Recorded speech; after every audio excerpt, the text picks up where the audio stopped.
Welcome to Telugu popular TV. ఇప్పుడు మనతోటి APSRTC మాజీ చైర్మన్, రాజకీయ విశ్లేషకులు, మాజీ ఎమ్మెల్యే గోని ప్రకాష్ రావు గారు ఉన్నారు. నమస్కారం గోని ప్రకాష్. నమస్కారం. గోని ప్రకాష్ గారు, ఆంధ్రప్రదేశ్ రాజకీయాలు మనం చూస్తే అసలు మొన్న వైఎస్ఆర్సీపీ ఓడిపోవడానికి సలహాదారుడు సజ్జల రామకృష్ణారెడ్డి గారే కారణమని అందరూ కూడా ఆయన్ని టార్గెట్ చేశారు, ఇంక్లూడింగ్ వైఎస్ఆర్సీపీ వాళ్ళు కూడా సజ్జల దీనికి కారణమని. అయితే ఇప్పుడు లేటెస్ట్గా చూస్తే పిఎస్సి బాధ్యతలు మొత్తం సజ్జల రామకృష్ణారెడ్డి గారికి అప్పచెప్పారు. ఏంటి దీన్ని ఎట్లా అర్థం చేసుకోవాలి? అంటే కారణం ఓడిపోవడానికి కారణం సజ్జల కాదు అని జగన్మోహన్ రెడ్డి గారు భావిస్తున్నారని అనుకోవచ్చా మనం? ఇప్పటివరకైతే ఎలా ఓడిపోయాము, ఎవరెవరు ఓడిపోయాము, ఎవరి ఫాల్ట్ అనేది ఎప్పుడు కానీ విశ్లేషణ చేయలేదు. అది ప్రయత్నం కూడా చేయలేదు. సజ్జల మీద ఆరోపణ ఉంది.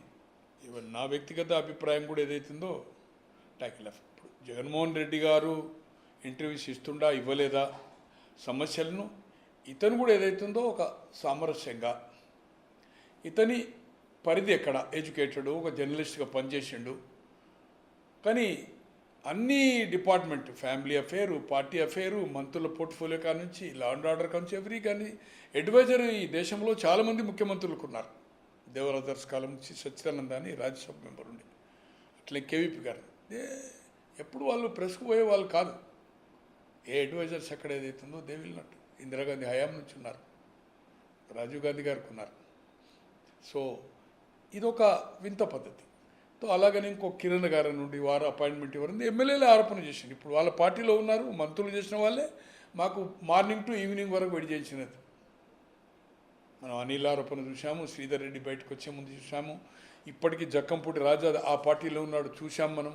ఆరోపణ ఒక్కరు కాదు, పలువురు. మరి ఎందుకు చేశాడా, ఏం సంగతి ఒకటి వ్యక్తిగతంగా నేను కూడా జగన్మోహన్ రెడ్డి గారితో, అతను రాజశేఖర రెడ్డి గారు చనిపోయిన తర్వాత పార్టీ పెట్టే వరకు 2013 జూలై 27 వరకు తనతో నేను కలిసి ఉన్నాను. 3 సంవత్సరాలు పార్టీలో కూడా చేరాను, పార్టీ యాక్టివిటీస్లో ఉన్నాను. తో ఎందుకో సజ్జల అంటే ఒక వీక్నెస్ ఎక్కడో ఉంది అతనికి.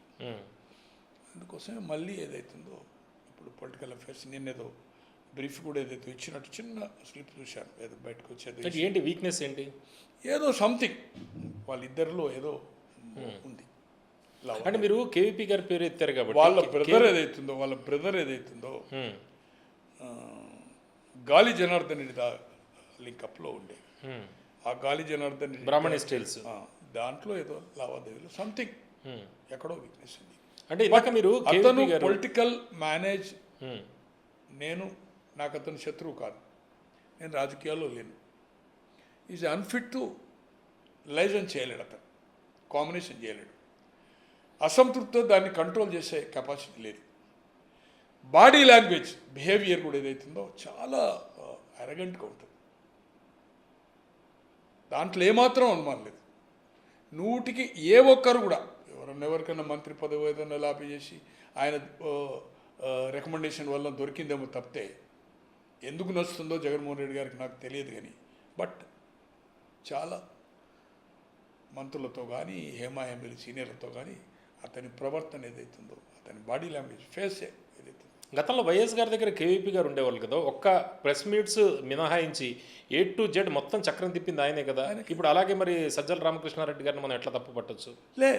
నేను ప్రెస్కు రావడం వేరు, ఇవన్నీ చూసుకునడం వేరు. అవన్నీ బాధ్యత తప్పే ఏదన్నా బాధ్యత. ప్రెస్ రావడం అనేది అదొకటి తప్పు, అదొకటి అనేది ఒక రాజ్యాంగంలో ఒక మంత్రి ఏదైతుందో, మంత్రి చెప్పేది నువ్వు ఎట్లా చెప్తావండి? రైట్ ఓకే, ఎట్లా చెప్తావండి? సో నేను అనేది ఏంటంటే అతను అడ్వైజర్గా ఉండి అన్ని దాంట్లో ఏదైతుందో సహాయ సహకారాలు ఇవ్వచ్చు, సలహాలు ఇవ్వచ్చు. ఈవెన్ మంత్రులతో కూడా మంత్రులు పోయి కలవచ్చు. అది private affair with in the room. But public point of వ్యూలో ఒక రాజ్యాంగము దానికి ఒక పరిధి, ఒక గవర్నరు, రాష్ట్రపతి, ప్రమాణము, ఫైల్, ఇవన్నీ ఉంటాయి. ఈ ఇష్యూస్ మాట్లాడడం అనేది అవుతుందో ఇట్ ఈజ్ ఎక్కడ జరగలే ఈ దేశంలో ఇప్పటి వరకు, జాతీయ స్థాయిలో కానీ రాష్ట్ర స్థాయిలో కానీ ఎక్కడ జరగలేదు. ఇది ఎవరైనా ఒప్పుకుంటారు. ఎందుకు చేశాడో ఈ సంగతి అనేది.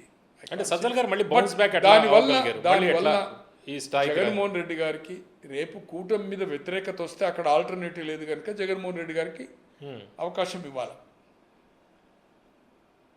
ఇతను ప్రవర్తన చేంజ్ చేసుకొని గతంలో లాగా కాకుండా, అలాగే జగన్మోహన్ రెడ్డి గారు కూడా కొంత పరిశీలన చేసుకొని నాయకులను కార్యకర్తలను కలవడానికి ప్రయత్నం చేసి ఈ యొక్క మహల్కెళ్ళి ఈ గండికోట ఏదైతుందో ఈ కంప్లీట్ ఈ పరదాలకెళ్ళి ఏదైతుందో బయటికి రావాల్సిన అవసరం ఉంది. అతను 2009లో రాజశేఖర రెడ్డి గారు చనిపోయిన తర్వాత ఎలాగైతే 14 వరకు జైల్లో ఉన్నప్పుడు తప్పితే 365 రోజులు 350 రోజులు రోడ్ల మీదనే ఉన్నాడు కదా, 24 గంటలు అవైలబుల్ కదా. మార్నింగ్ 5 o'clock కూడా నేను కూడా జనాలను కల్పించిన ఇష్యూ ఉంది కదా. ఎంత వేల మంది వచ్చినా డిస్పోజ్ చేశాడు కదా. అలాగే ఏదైతుందో 14 నుంచి మళ్ళీ 19 వరకు ప్రతిపక్ష నాయకులు కూడా ప్రజల్లో ఉన్నాడు కదా. ముఖ్యమంత్రి అయినాకనే వచ్చింది కదా. మళ్ళీ ఇప్పుడు ప్రతిపక్ష నాయకునిగా అసెంబ్లీ అటెండ్ కావడం లేదు. లేదా అంటే మళ్ళీ ఏదైనా యాక్టివిటీ చేస్తున్నట్టే అది లేదు. బెంగళూరు మకా ఏదో గుంటూరు మిర్చి అనుకోండి, మొన్న ఏదో అనంతపూర్, ఒక 3-4 ఇన్సిడెంట్సే తప్పితే ఏదైతుందో అతను ప్రతిపక్ష హోదా సరిగా ప్రజలు ఇచ్చిన దాన్ని ఏదైతుందో ఎలాగైతే గతంలో 14 నుంచి 19 చేశాడో. ప్రతిపక్ష హోదా లేదంటున్నారు కదా. హోదా లేకున్నా హోదా ఉండదు, అంతే. ఫెసిలిటీస్, సాలరీ, అలవెన్సెస్ ఉండకపోవచ్చు. నీ సమయాన్ని ఏదైతుందో ఇక్కడ జనార్దన్ రెడ్డి గారు కూడా ఇవ్వాల. 2 సార్లు లోక్సభలో ఏదైతుందో కాంగ్రెస్ పార్టీకి 2014లో కానీ 19లో కానీ ప్రతిపక్ష హోదా లేదు. బిలో 50 కదా సార్ 2 సార్లు. ఇప్పుడు 99 వచ్చింది కనుక ప్రతిపక్ష హోదా. బట్ వాళ్ళకి ఎక్కడ మీకు హోదా లేదు, స్ట్రెంత్ ప్రకారం మీకు సమయం ఏదైతుందో కేటాయించలేమనేది ఎక్కడ జరగలే కదా.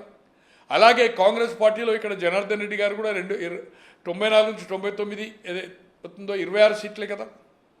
26 సీట్ల హోదా రాకున్నా కూడా బట్ సిఎల్పి నాయకునిగా అతనికి అవకాశం ఇచ్చింది కదా. ఈరోజు మనం చూస్తూ ఉన్నాం ఇక్కడ బీఆర్ఎస్ కానీ కౌన్సిల్లో కానీ సరైన సమయం ఇస్తుంది. ఇవాళ 3 మార్మలను ఉన్నాడు. పార్టీలకెళ్ళి సస్పెండ్ చేసినా కూడా ఇండివిజువల్ సభ్యుడు అయినా అతనికి ప్రతి దాంట్లో సమయం ఇస్తున్నారు కదా కౌన్సిల్లో. తో దాన్ని వినియోగించుకోవాల్సిన అవసరం ఏదైతే ఉంది. దాన్ని లేకుండా నాకు హోదా రావాలంటే అంటే టైమే సరిగ్గా ఇవ్వట్లేదు. మిగిలిన ఎమ్మెల్యేలు ఎలాగో అలాగే ఈయన కూడా ఇప్పుడు జగన్మోహన్ రెడ్డి గారు అంతే కదా. But is a group leader. అక్కడ ప్రతిపక్షమే లేదు. 164 కూటమి, 11 వీళ్ళు, ఇంకొకరికి అవకాశం లేదు కదా. ఇంకేం మాట్లాడతారు అసెంబ్లీకి వెళ్ళి? అంతే కదా. ఇప్పుడు ఏది మాట్లాడాలన్నా వీళ్ళను కాన్ఫిడెన్షియల్ తీసుకోవాలి కదా. హౌస్ ఎన్రోల్ నడవాలా, ఇన్ఫర్మేషన్ కమిషనర్ ఏదైతుందో అపాయింట్ చేయాలా, లేదా డీజీపీ ఏదో ప్యానెల్ పంపాలా. ఇటువంటి వాటికి ఏదైతుందో రాజ్యాంగ పరంగా వచ్చింది. హోదా ఉంటేనే పిలవాలని లేదు కదా. ఖచ్చితంగా తీసుకోవాలి. అలాగే ఏదైతుందో అనుబంధ ప్రశ్నలు కానీ అపోజిషన్ లీడర్గా ఏదైతుందో రికగ్నైజ్ లేకపోవచ్చు. రికగ్నైజ్ అంటే ఏంటంటే సార్, కారు, అలవెన్సులు, పిఏలు, పిఎస్లు ఇవి తప్పితే ఇంకేమి లేవు. క్యాబినెట్ ర్యాంక్ ఉంటుంది జనరల్గా ఇస్తున్నారు. గతంలో లేకుండే, 67 కంటే ముందు లేకుండే, అది కూడా లేకుండే. ఇది కల్పిస్తున్నారు. అటువంటిది ఏదైతుందో లేకుండా అతనికి ఖచ్చితంగా హౌజులో సమయం ఖచ్చితంగా ఇవ్వవలసిన అవసరం ఉండే. ఎందుకంటే వాళ్ళు 64-11 ఇంకోరు వాళ్ళంతా పాలకపక్షమే కదా. హౌజ్ నడవాలంటే ప్రతిపక్షానికి ఏదైతుందో ఖచ్చితంగా హోదా ఉన్నా లేకున్నా సమయం ఇవ్వవలసిందే. అంటే మీరు వైఎస్ గారి కుటుంబానికి మీరు బాగా దగ్గరగా ఉండేవాళ్ళు, సన్నిహితులు. అయితే ఇప్పుడు జగన్మోహన్ రెడ్డి గారి విషయంలో మీ అభిప్రాయాలు ఎలా ఉన్నా కూడా ఇప్పుడు వీళ్ళకి ఇచ్చే సలహా ఏంటి? జగన్మోహన్ రెడ్డి గారు ఏ పందాలో వెళితే మళ్ళీ తిరిగి పునర్వైభవం వచ్చాను? హౌజ్ అటెండ్ కావాలా? అతను ఇచ్చిన హామీలు ఏదైతుందో ప్రెస్ కాన్ఫరెన్స్లు పెట్టి చెప్పడం కాదు. ప్రజా ఉద్యమాలు ఇక్కడైతే ఎట్లాగైతే బీఆర్ఎస్ చేస్తుందో, బీజేపీ అయితే చేస్తుందో, ఆయన ఇచ్చిన హామీలు నిజంగానే నెరవేరుస్తలేరు. మీరు ఇచ్చినవి కంటిన్యూ చేయాలని లేదు. ఇప్పుడు ఈ ప్రభుత్వం వచ్చింది కదా, ఈ ప్రభుత్వం ఛాయిస్. కానీ చంద్రబాబు గారు కూటమి ఇచ్చిన హామీలు ఏదైతుందో అమలు చేయనప్పుడు ప్రజల పక్షాన పోరాటం చేయవలసిన అవసరం ఉంది. లా అండ్ ఆర్డర్ ఫెయిల్ అయిందా, కరప్షన్ ఉందా, మిస్యూజ్ ఆఫ్ పవర్ చేస్తుండ్రా, మేము గతంలో అలా చేయలేదనేది you can fight in the house. అంటే నిత్యం ప్రజలు ఏదైతుందో ఇష్యూస్ మీద పోరాటం చేయాలి. ఇప్పుడు ఏపీలో సూపర్ 6 అమలు చేయడం కూడా కష్టము అనేది చెబుతున్నారు. ఎందుకంటే జగన్మోహన్ రెడ్డి గారి టైంలో చాలా అప్పుల పాలైపోయింది రాష్ట్రం. అనేది చెబుతున్నారు కదా, ఇప్పుడు కొత్త స్కీములు తీసుకొస్తున్నారు సార్ ఎట్లా? ఇక్కడ అక్కడ ఇచ్చిన హామీలు ఇక్కడ అనుభవజ్ఞులే కూర్చున్నారు. 7 లక్షలు అప్పు అయిందని చెప్పారు, అక్కడ రాష్ట్రం దివాలా తీసిందని చంద్రబాబు చెప్పారు. మళ్ళీ అక్కడ ఇక్కడ ఉన్న వాటికంటే ఇంకెక్కువ హామీలు ఇచ్చారు. తెలంగాణ విషయం సాధ్యం కాదని తెలుసు, కానీ అధికారం రావాలి కనుక హామీలు ఇచ్చారు. ఇప్పుడు ఇద్దరు ఇక్కడ అక్కడ ఆ ముఖ్యమంత్రి గారి అప్పులు ఉన్నాయి, మేము ఇంత అనుకోలేదు అంత డిఫరెంట్. అంటే ఎన్నికలు చాలా టైం ఉంది, కానీ అప్పటికి ఎలా ఉంటుంది దీని ప్రభావం? ఒకటండి, సంక్షేమము పథకాలతోటే రిజల్ట్ రాదు. Overall price rise, law and order and కుల సమీకరణలు రాజకీయాల్లో జరుగుతున్నాయి కనుక ఇక్కడక్కడ పొత్తులు, ఇక్కడ కుటుంబాల పొత్తులు, లుకలుకలు, పార్టీలో ఇన్ఫైటింగ్స్, జిల్లాలో గ్రూపులు, కాన్స్టిట్యూన్సీలో ఇవన్నీ కౌంట్ అవుతాయి. Main education, health and connectivity, transportation. గ్రామం ఒక ఆటోలో పోతున్నాము, ఒక వెహికల్ అనుకోండి, ఒక ట్రాక్టర్ అనుకోండి, రోడ్లు ఎలా ఉన్నాయి, ఎలక్ట్రిసిటీ పరిస్థితి ఎలా ఉంది, వాటర్ ఎట్లుంది, ఇటువంటి ఏదైతుందో ప్రజలు దీని మీద ప్రభావితం అవుతుంది. సంక్షేమం అనే దాని మీద ఓట్లు ఏదైతుందో ఉండవి. దానికి ఇక్కడ కేసీఆర్ చూసాము, మొన్న అక్కడ జగన్మోహన్ రెడ్డి చూసాము, నవరత్నాలు. గతం ఏంటంటే పక్కకు పెట్టండి అవన్నీ. సో ఇవన్నీ కావు. ఈరోజు మోడీ గారి ప్రభుత్వం 3సారి ఎన్నికైంది. మీరు చెప్పండి నేషనల్ లెవెల్లో, ఏదో స్టార్టింగ్లో బ్లాక్ మనీ చేస్తాం, ప్రతి బ్యాంక్ అకౌంట్లో 15,000 పడతాయి అన్న తప్పితే ఏవైనా ఉచిత హామీలు ఇచ్చారండి కేంద్రం? 3సారి అధికారం వచ్చింది. స్కాండల్స్ లేకుండా, కరప్షన్ లేకుండా, కంట్రీలో ఏదైతుందో పీస్ఫుల్ చేసుకుంటూ అక్కడ కూడా మితిమీరిన అప్పులు అవుతున్నాయి. సో మూడోసారి ఎన్నికైంది. కాంగ్రెస్ అయితే 2 సార్లు ప్రతిపక్ష హోదా కూడా రాలేదు. ఇప్పుడు 99 క్రాస్ కాలేదు, 543కు. సో 3 రాష్ట్రాలు మిగిలింది. ఒకటి కర్ణాటక, ఇక్కడ ఏమొచ్చింది ఇండివిజువల్గా, జార్ఖండ్, తమిళనాడు కంబైన్డ్ గవర్నమెంట్స్. తో కాంగ్రెస్ ఏ విధంగా దిగజారిందనేది మనం చూస్తున్నాం. త్రిపుర అటువంటి కాడ సిపిఎంను, బెంగాల్ అటువంటి కాడ పోటాపోటీగా ఏదైతుందో రావడం జరిగింది అక్కడ. అంటే ఏపీలో వైఎస్ఆర్సీపీలో ఉన్న నాయకులు ఎవరైతే ఉన్నారో, ముఖ్య నాయకులు, వాళ్ళు ఎన్నికల దాకా ఉండే అవకాశం ఉందా, లేకపోతే టీడీపీకి జంప్ అయ్యే అవకాశం? ఇప్పుడు నేను అనుకుంటున్న 6 ఎమ్మెల్సీలు పెండింగ్ ఉంది. కౌన్సిల్ చైర్మన్ వైఎస్ఆర్పీ పార్టీ వాడు కనుక ఆమోదించడం లేదు. పొలిటికల్ ప్రెషర్ తోటి రాజీనామా ఇచ్చారు 6 ఎమ్మెల్సీలు. 11లో 4 రాజ్యసభ ఇచ్చారు. పవర్ఫుల్ లీడర్స్ మోపినేని కానీ కృష్ణాన్ని తీసుకుపోయి ఇచ్చాడు. బీరమా నెల్లూరు అతను, విజయసాయిరెడ్డి అయితే రాజకీయాల్లో విరమించుకున్నాడు. బాలినేరు గారు ఇస్ అ పవర్ఫుల్ గై. ఇప్పుడు సిద్ధరాఘవరావు గారు ఇంకా డోర్స్ ఓపెన్ చేస్తే వరదలకు వచ్చే పరిస్థితి కనిపిస్తుంది. ఈరోజు వెస్ట్ గోదావరిలో ఆళ్ళ నాని 99 చెనకైతాడు వాళ్ళ రాజశేఖర రెడ్డి కలిసి కాపు నాయకుడు, డిప్యూటీ చీఫ్ మినిస్టర్. జగ్గయ్యపేట గారు, ఉదయభాను గారు కాపు పవర్ఫుల్ లీడర్. ఎన్నికల ముందంటే పార్థసారథి గారు కానీ ఆనం గారు పోయారు, అక్కడ మంత్రులు కూడా అయ్యారు అనుకోండి ఇద్దరు. లేటెస్ట్గా అంటే నాకుండే వాళ్ళ సర్కిల్స్ నుంచి రాజమోహన్ రెడ్డి గారు కూడా ఆయనతో కలిసి ప్రయాణం చేసి లోక్సభ కూడా ఆయనతో పాటు ఇద్దరు కదా రాజు హరిబాబు చేలే వైజాగ్ చేసి ఉప ఎన్నికలు ఎన్నికాడు. సో అతను కూడా ఈజ్ అన్హ్యాపీ. ఈ పొలిటికల్ అఫేర్ ఏదో కమిటీ వేశాడు కదా, దాంట్లో ధర్మాన ప్రసాదరావు గారి, రాజమోహన్ రెడ్డి గారు కూడా లేరు. గతంలో కూడా నేను అనుకుంటున్నా వారు తెలుగుదేశంలో ఉంటే ఒకసారి తెలుగుదేశం ఎంపీ ఏదో పోటీ చేసి కూడా ఓడిపోయారు. తెలుగుదేశంతో మంచి సంబంధం, ఆయనే అజాత శత్రువు. అతను కూడా ఈజ్ అన్హ్యాపీ. తో చాలామంది ఏదైతుందో ఉన్నారు, కానీ డోర్స్ అక్కడ ఛాన్స్ లేదు. అంటే ఎవరున్నా లేకపోయినా వేసేది ఓటు జగన్మోహన్ రెడ్డి గారిని చూసి అనేది కదా వాళ్ళ అభిప్రాయం. నెగటివ్ వస్తే it is your fact, correct. ఈ కూటమి కనుక నెగటివ్ వస్తే ఒకటి లుకలుకలు, ఒకటి లా అండ్ ఆర్డర్. హామీలు పక్కకు పెట్టండి, సంక్షేమం ఇచ్చిన ఏదైతుందో, హెల్త్, ఎడ్యుకేషన్, రోడ్స్, కనెక్టివిటీ ఇవన్నీ ఏదైతుందో నానా బీభత్సం అయిపోయినాయి. ఇవన్నీ చేస్తే ఏదైతుందో పోటీ ఏదైతుందో డిఫరెంట్గా ఉంటుంది. అంత ఆశామాషగా కమ్యూనిటీ బ్యాంక్ పవన్ కళ్యాణ్ గారి ఓటు బ్యాంక్ కానీ బీజేపీ ఇమేజ్ కానీ కలిసి వస్తుంది కనుక నేషనల్ లెవెల్ ఖచ్చితంగా ఏదైతుందో అంత తీసేయడానికి అవకాశమే ఉండదు. అంటే జనానికి కాపు ఓటు బ్యాంక్ నచ్చినా నచ్చకపోయినా జనసేన టీడీపీ కలిసి ఉంటే మళ్ళీ కలిసి ఉండడంలో ఓటు బ్యాంక్ అనేది కాపు అనేది మేజర్ షేర్ మోర్ దాన్ 75% ఏదైతుందో టీడీపీకి వస్తుంది. జనం నచ్చినా నచ్చకపోయినా వీళ్ళిద్దరు కలిస్తే వాళ్ళది అధికారం. కలిసి ఉంటే ఇవన్నీ ఉండాలా, ల్యాండ్ ఆర్డరు, ప్రైజ్ రేసు, ఎమ్మెల్యేల నియోజకవర్గాల్లో అవినీతి లేకుండా అధికారులను కంట్రోల్ చేసి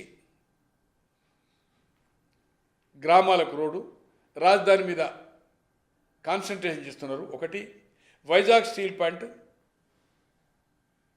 నడిచేది ఖాయం, రైల్వే జోన్ వైజాగ్ వచ్చింది. ఇతోతికంగా ఆ రోజు మంత్రివర్గంలో ఉన్న కంటే ఇప్పుడు ఈ రోజు నిధులు ఎక్కువ వస్తున్నాయి. అమరావతి కూడా ఎక్కువ ల్యాండ్ అక్వైర్ చేస్తున్నారు, ల్యాండ్ ఎక్వైర్ చేస్తున్నారు. ఈవెన్ ఎయిర్పోర్ట్ కూడా, ఇంటర్నేషనల్ ఎయిర్పోర్ట్ కూడా ఎత్తుందో ల్యాండ్ ఎక్వైర్ చేయడానికి కూడా అది ఉంది. దాంట్లో డ్యూ టు క్యాబినెట్ మినిస్టర్ వాళ్ళ అతనే ఉన్నాడు కనుక ఈరోజు వైజాగ్ దగ్గరది కూడా ఇంటర్నేషనల్ ఎయిర్పోర్ట్ అయిపోతుంది, తిరుపతి అయిపోతుంది, ఇదైపోతుంది. దీనివల్ల ఏదైతుందో డెఫినెట్ ఏదైతుందో అక్కడ ఉండే ల్యాండ్ కాస్ట్ కానీ ఇది కానీ తర్వాత టూరిజం పాయింట్ ఆఫ్ వ్యూలో కూడా అది పెరిగి ఏదైతుందో అసంతృప్తి లేదనుకోండి. ఇక్కడ లోకేష్ అనేది సన్ కుటుంబం ఇంటర్ఫేరెన్స్ దోపిడీ అనేది నాకు తెలిసినంత వరకు ఏదైతుందో ఓపెన్గా కమిషన్లు అనేది అవుతుందో గతంలో కూడా పరిపాలన చూశాం. బట్ సంవాట్ నేను ఏ ప్రాంతీయ పార్టీలు జాతీయ పార్టీల గురించి అడ్డగోలుగా ఏదైతుందో దోపిడీ అయితే జరగలేదు. రామారావు గారి హయాంలో కానీ తెలుగుదేశంలో, చంద్రబాబు గారి హయాంలో ఇష్టం ఉన్నట్టయితే దోపిడీ జరగలేదు. పారిశ్రామికవేత్తలు కొందరికి వాళ్ళకు అనుకున్న వాళ్ళకు బెనిఫిట్ చేశారు, వాళ్ళ వల్ల బెనిఫిట్ జరగవచ్చు. బట్ ఏది ఏమైనా దే ఆర్ కంఫర్ట్ ఖచ్చితంగా నేను అనుకుంటున్నా. ఈరోజు ప్రతి పనికి రేటు పెద్ద కంపెనీ దగ్గర తీసుకొని ఏదో లాలుచి పడాలనే ఆలోచనలో ఈరోజు చంద్రబాబు గారి కుటుంబం లేదు.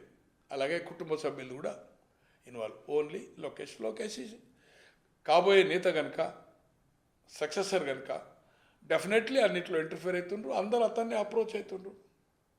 తండ్రి కూడా ఏదైతుందో ప్రెసిడెంట్ ఉన్న జాతీయ సెక్రటరీకి పెట్టారు, మంత్రులు కానీ everything of Lokesh consultation.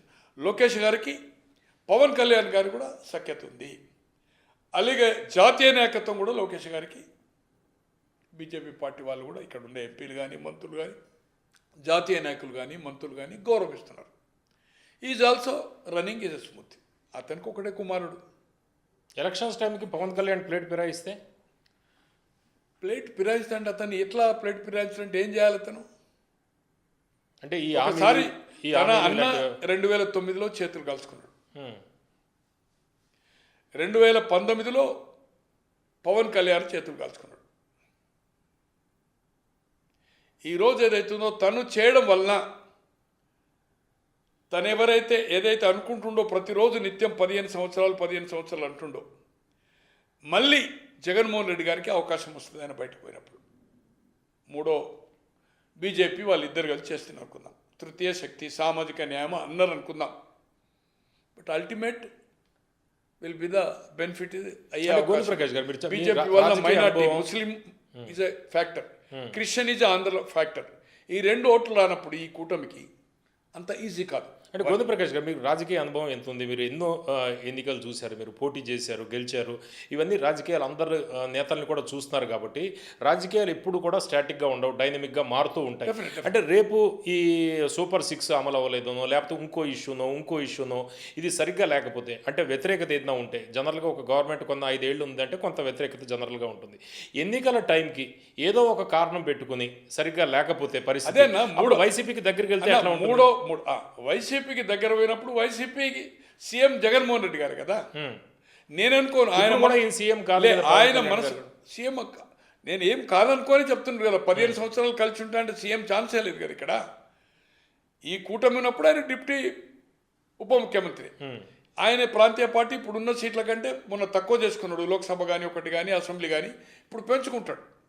Okay. దానికి ఇవ్వడానికి కూడా సిద్ధంగా ఉంటాడు చంద్రబాబు గారు. బార్గెన్ కెపాసిటీ పెరుగుతుంది. డెఫినెట్లీ ఇప్పుడు చేర్చుకుంటుంటే వాళ్ళకి ఇవ్వాలి కదా, కార్పొరేషన్ ఎమ్మెల్సీలు రేపు స్థానిక సంస్థల్లో షేర్ తీసుకుంటాడు కదా.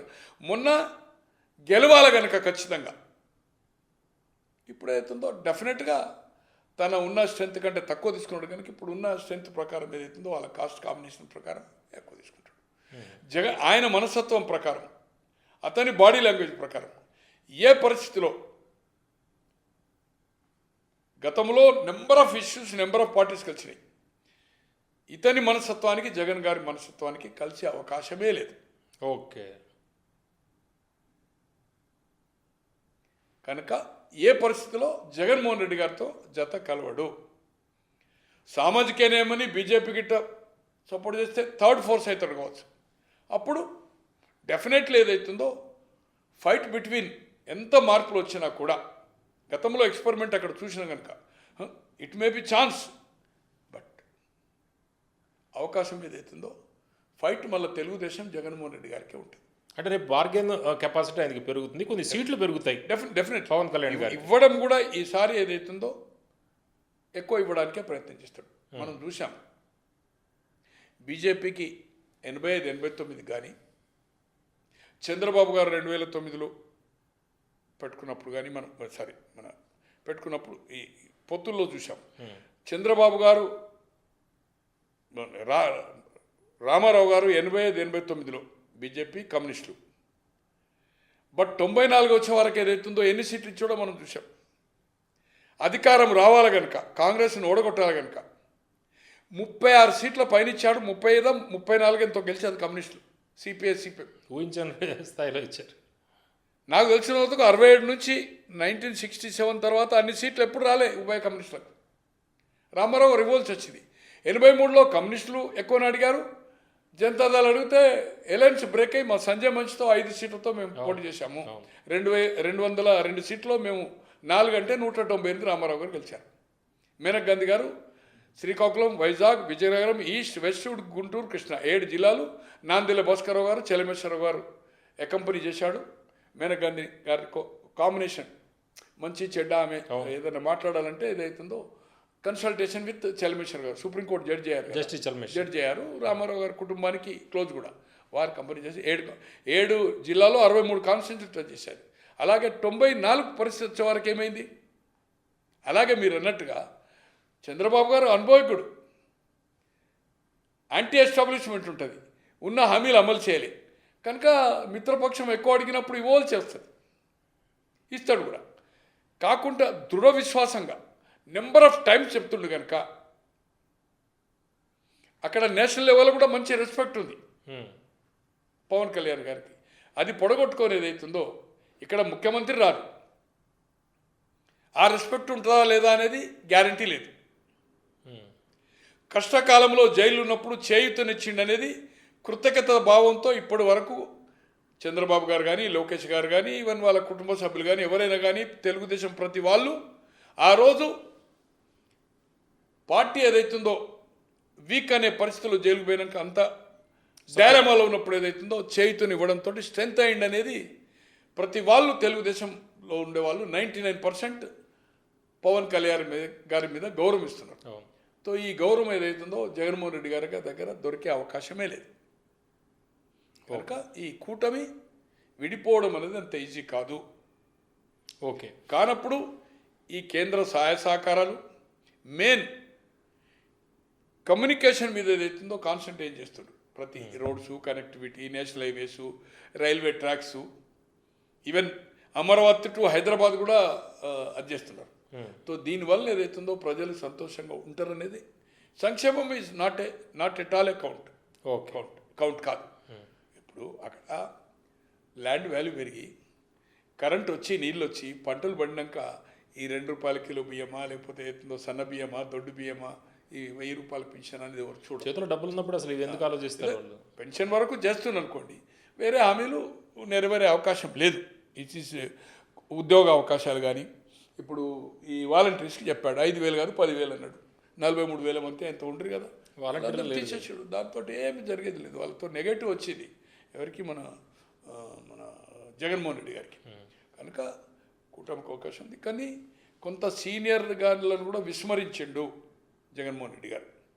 మళ్ళీ ఏదైతే అపవాదం ఉందో, సరిగా లైసెన్స్ చేయలేదో వాళ్ళనే మళ్ళీ ఆటోమేటిక్గా ప్రతిదానికి మళ్ళీ సజ్జలనే డామినేట్ చేస్తాడు. పద్మనాభం గారి మీకు తెలుసు కదా, ఆయన ఎప్పుడు సలహాలు ఇవ్వాలి, ఎప్పుడు రావాలి ఊరికెళ్ళి కేలంపూడికి క్వశ్చనే లేదు.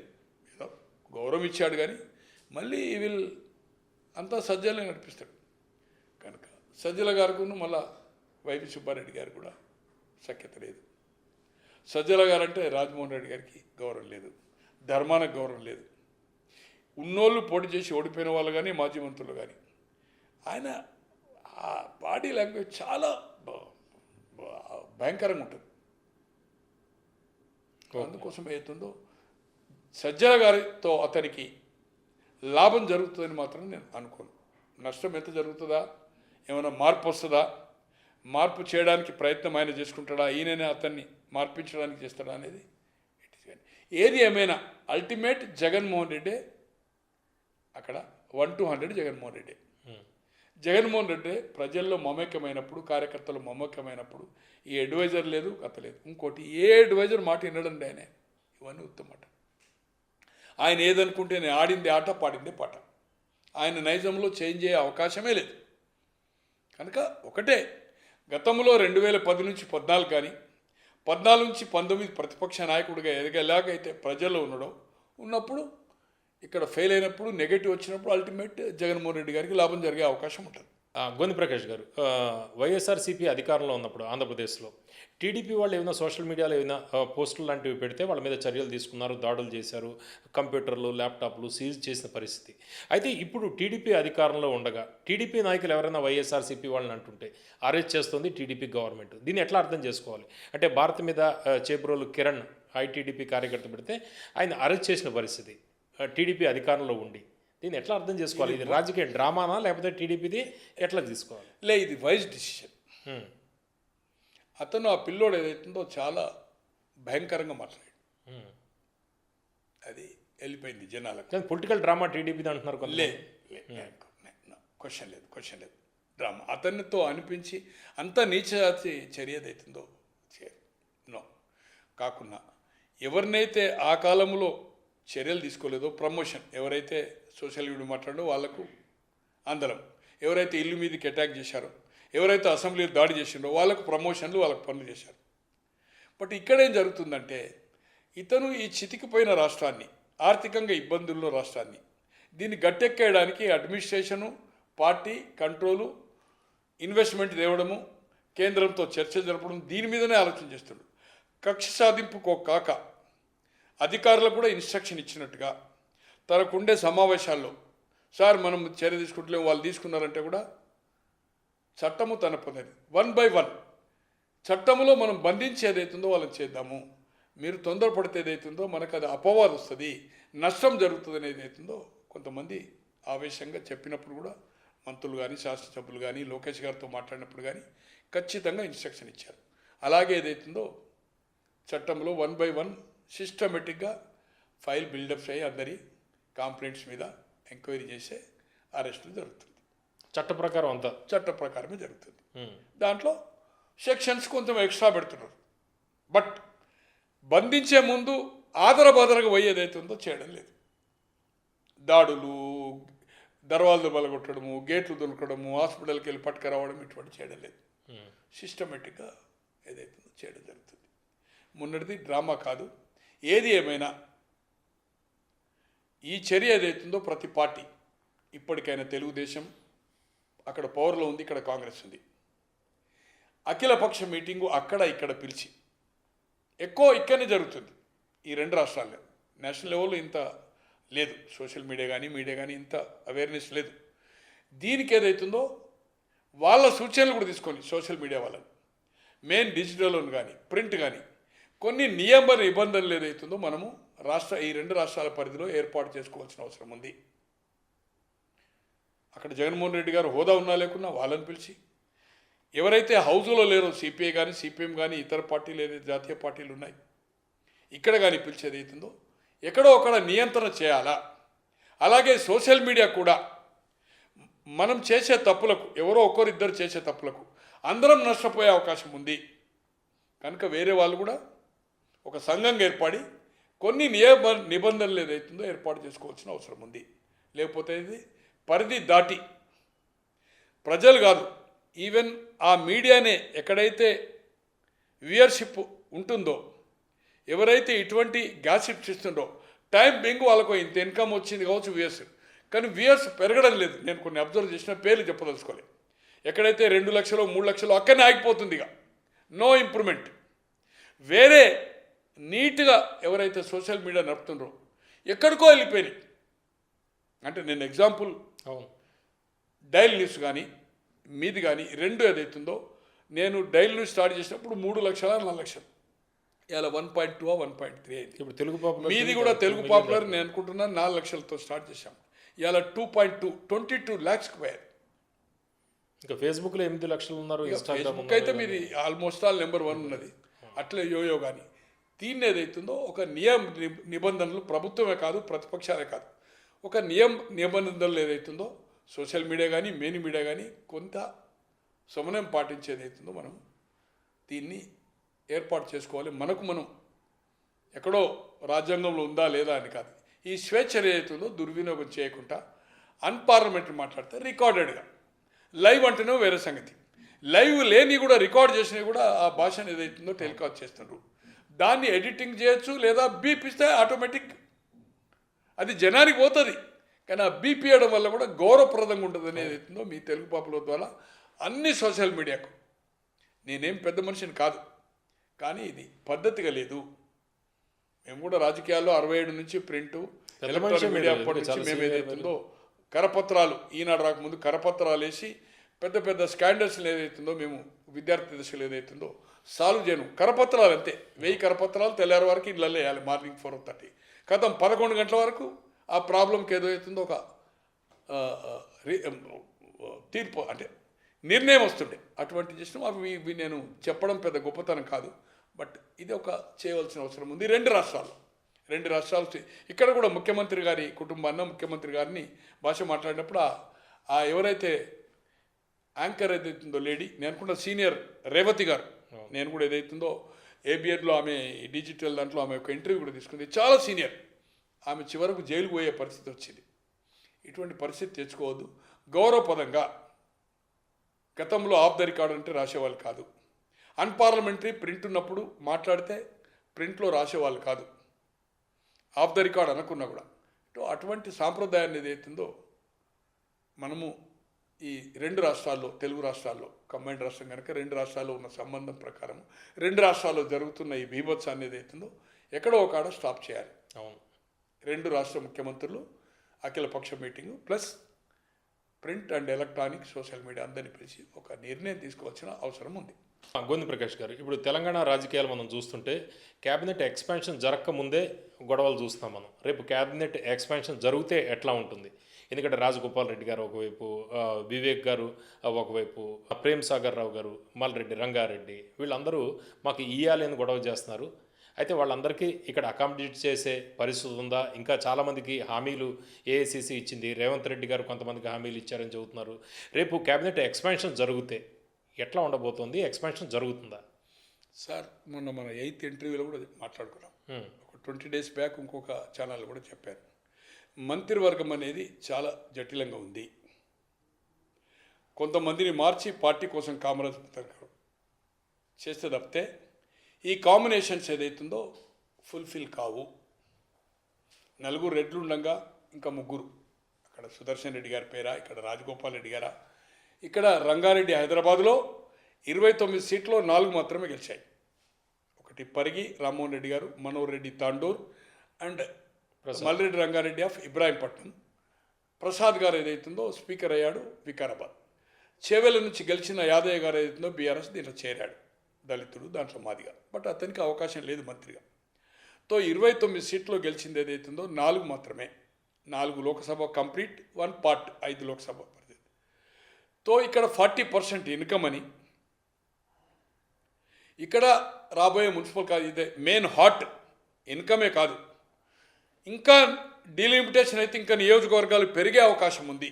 29 క్రాస్ అయ్యే అవకాశం ఉంది అని చెప్తూ మాకెందుకు రిప్రజెంటేషన్ ఇవ్వద్దు, ఒక జిల్లాకు 3, 2 ఇచ్చుకుంటూ ఇంకా మళ్ళీ ఇవ్వాలనే ప్రయత్నం చేసినప్పుడు వాళ్ళు ఒక మీటింగ్ పెట్టుకొని, నాకు తెలిసినంత వరకు ఇది అవుట్ ఆఫ్ ద టర్న్ అనుకోండి, జానారెడ్డి గారి దగ్గరికి వాళ్ళు వెళ్ళారు. సార్ ఇది వెరీ ఇంపార్టెంట్, రంగారెడ్డి హైదరాబాద్ కలిసి ఏదైతుందో 29, కనీసం రంగారెడ్డి హైదరాబాద్లో ఒక్కరికన్నా ప్రాతినిధ్యం ఇవ్వండి, మేము 3 ఎన్నికమైనాం, ఒకరు స్పీకర్ అయ్యాడు, ఆయన కూడా వీళ్ళతో కలిసాడు అనుకోండి. జానారెడ్డి గారి దగ్గరికి ఎందుకు వెళ్ళారు వీళ్ళు? జానారెడ్డి గారు అన్నింటిలో సీఎం గారు అడ్వైజ్ తీసుకుంటున్నారు, హైకమాండ్ వచ్చిన జనరల్ సెక్రటరీస్ కానీ కొన్ని ఇష్యూస్లో, గాంధీ భవన్ ఇష్యూస్లో కూడా పిలుస్తున్నారు, సెక్రటరియట్లో పిలుస్తున్నారు కనుక చాలామంది. అంటే జానారెడ్డి గారు వ్యాఖ్యలతోటే కదా ఇప్పుడు రాజగోపాల్ రెడ్డి గారు అప్సెట్ అయింది, రాజగోపాల్ రెడ్డి గారు మాట్లాడింది. సార్ జానారెడ్డి గారు వాళ్ళు 2-3 సార్లు సమావేశం అయిన తర్వాత, సార్ మేము ఒక రిప్రజెంటేషన్ చేశాము, ఇగో ఇది హైకమాండ్కి ఇస్తున్నాము, మీరు ఒక రికమెండేషన్ కవరింగ్ లెటర్ నేను ఫలానా అనే వాళ్ళకు నేను ఇమ్మని చెప్పను, మీరు అంటుండ్రు కదా మీరు 4 ఎన్నికయ్యారని, తో ఈ జిల్లాలో రిప్రజెంటేషన్ లేదు కనుక ఎవరికైనా ఒకరికి ఏదైతుందో హార్ట్ అని అంటుండ్రు కనుక ఏదైతుందో అని సింపుల్ ఒక 4-8 లైన్స్లో, నాకు డిలీట్ అయ్యేది, నేను కూడా ట్రై చేశాను ఢిల్లీ ప్రెస్ మిత్రులకు, దాన్ని వాళ్ళు రాసిన రిప్రజెంటేషన్కి ఏదైతుందో ఒక హైకమాండ్కి ఏదైతుందో ఖర్గే గారికి ఒక లెటర్ వాళ్ళు అడిగారు, పెద్ద మనిషికి ఏదైతే ఇచ్చిండు, రాజగోపాల్ రెడ్డి అద్దని కానీ ఆ జిల్లాలో ఉన్నారని కానీ నేను అనుకుంటున్నా, అసలు అతని కొడుకు ఒక ఆయన ఎంపీ అయ్యాడు, ఒక ఆయన ఎమ్మెల్యే అయ్యాడు, వాళ్ళు నల్గొండ లోక్సభ పరిధిలో వస్తారు, అతనికి రాజగోపాల్ రెడ్డి గారికి ఇవ్వద్దని కానీ లేదు. ఇది అతని విధానం ఏంటంటే, దీనివల్ల ఈ రెడ్డి రావడం వల్ల అక్కడ నిజామాబాద్ వస్తే నా దగ్గర పోతుంది, 3 రెడ్లకు రావు కదా అనే ఉద్దేశం సమస్య కావచ్చు. కానీ ఏదైతుందో వాళ్ళు వచ్చిన సహాయం అడిగారు, అతను చెప్పాడు, రాజగోపాల్ రెడ్డి గారికి ఇవ్వద్దని చెప్పలే. రాజగోపాల్ రెడ్డి గారికి అడిగేది ఉంటే హైకమాండ్ మాటిచ్చారి, లోక్సభ గెలవడానికి ఏదైతుందో మంత్రులు ఇన్ఛార్జ్ లేకున్నా అక్కడ మంత్రి ఏదైతుందో గెలిపించాడు, అతనికి గతంలో లోక్సభ సభ్యుడిగా కౌన్సిల్ లోకల్ బాడీలో గెలిచి ఆ నియోజకవర్గంలో 7 నియోజకవర్గాలు దాదాపు పట్టు అన్ని నియోజకవర్గాలు, ఇబ్రాహీంపట్నం కానీ, తుంగతుర్తి కానీ, తర్వాత నకరకల్ కానీ, భువనగిరి, ఇవన్నిట్లో మంచి పట్టు ఉంది, సామాజిక స్పృహతో కొన్ని ఓన్ ఫండ్స్ ఇచ్చి కూడా చేసిండు, అతను కూడా ఇమ్మని లెటర్ అడుగుతూ ఇచ్చేవాడు కావచ్చు. అంటే కొంతమంది ఇటు అటు మాట్లాడుతున్నారు, ఎందుకంటే రాజగోపాల్ రెడ్డి గారి విషయంలో భువనగిరి ఎంపీ చామల కిరణ్ కుమార్ రెడ్డి గారు ఆయనతో ఉన్నప్పుడేమో ఈయనకే డెఫినెట్ మంత్రి ఇస్తారంటున్నారు, నిన్నేమో మల్రెడ్డి రంగారెడ్డికి ఈయనకి మంత్రి ఇవ్వాలంటున్నారు. అంటే ఎట్లా దీన్ని ఎట్లా ఆయన ఒంటరి అయ్యాడా ఇప్పుడు రాజగోపాల్ రెడ్డి గారు? సార్ ఇప్పుడు కిరణ్ మొదటిసారి లోక్సభ అయ్యాడు, అవును, అది రాజగోపాల్ రెడ్డి గారు మల్రెడ్డి రంగారెడ్డి గారి కాన్స్టిట్యూన్సీ కూడా ఆయన రిప్రజెంట్ చేస్తుండే కనుక, ఇబ్రాహీంపట్నము భువనగిరిలో ఉంది కనుక ఆయన కూడా రిప్రజెంటేషన్ హైదరాబాద్ రంగారెడ్డి లేదు కనుక ఇవ్వాలన్నాడు. ఇంకోటి ఆలేరు ఎమ్మెల్యే ఆయన యాదవ్, నాకు ఆయనకు కూడా అన్నాడు, మాదిగా మాల విశ్వాసం ఉంటే వీరేశం కూడా అని మంత్రి అన్నాడు.